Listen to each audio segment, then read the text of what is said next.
This is a community. I need you to take part. Do your part right now. Hit that goddamn bell. Thank you.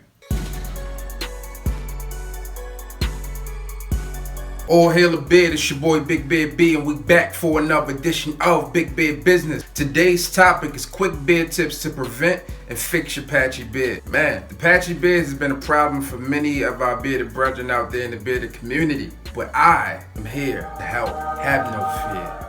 So I'm here to provide you with 4 quick tips to help prevent these patchy beard. So first thing that I'm gonna tell you guys for tip number 1 is pretty basic and simple, and you may not take it as a tip, but here it is to just let it grow. If you've been experiencing problems with patchy beard, just let it grow, man. Don't touch it. I mean, you can touch it, but don't cut it. Let it grow. No shaving, because it doesn't help. Just let it grow as much as possible, as much as your workplace, if you work a 9 to 5 or whatever you do, will allow it to do. Let it grow. Be wild, be caveman with it. That should, in theory, help your beard catch up and grow. And I know that doesn't always work, so therefore I have more tips. The second tip, if you having troubles with your patchy beard, is to use some beard enhancements. You may see it out there before, man. Beijing, especially in the African American community, Beijing typically helps us with our beard. For me, I use it in a way to help make my beard higher, right? So if my hair is not fully grown in, I get it lined up with the Beijing to give myself some more time to let it grow and let it reach and catch the length of the rest of my beard. That's gonna be a major key if you need a crisp, clean, precise beard and you want it to look good at all times. I definitely think that is a key benefit to help you in beard growth and definitely prevent the patchy beards.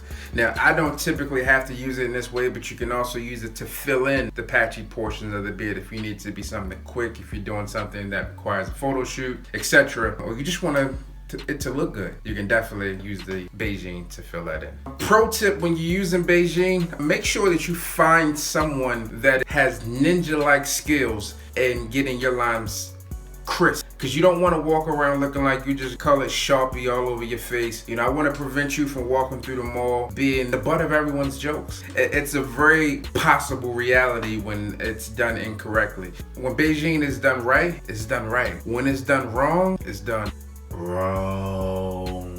So just make sure that you do your research. Make sure you got a skilled barber. Shout out to my man Kike_Fades. He always keeps me looking clean, crisp, and fresh. So make sure you got a good barber in your arsenal. Third tip when you're looking to prevent the patchy beard is to train your beard. Alright, and when I say train your beard, I mean you have to have some length here. So you want to be brushing or combing your beard in a directional manner to cover the patches that you might have. I know it might sound crazy, but you can train your beard, you can train your hair, you can train an old dog to learn new tricks, and you can train your beard to lay in the way that you need it to lay to cover these patches. Now, it's not going to work instantly like Beijing would, but over time your beard can lay in a direction to cover the patches. Now, if it's something where you have big patches or your hair is really short on one side and you don't want to do the Beijing, then the 5 o'clock shadow is definitely something that you can use. I was reading in a magazine, GQ magazine, an article in there maybe about a year or so ago, and they said that women actually prefer the 5 o'clock shadow.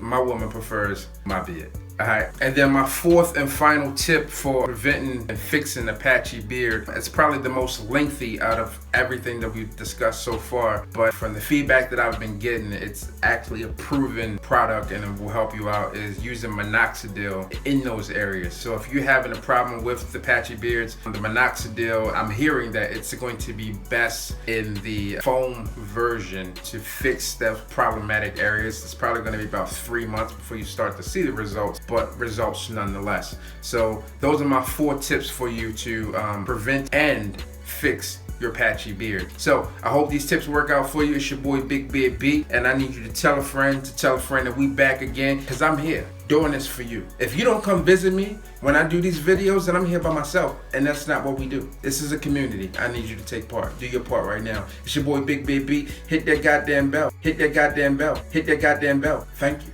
Like, comment, subscribe, in that order.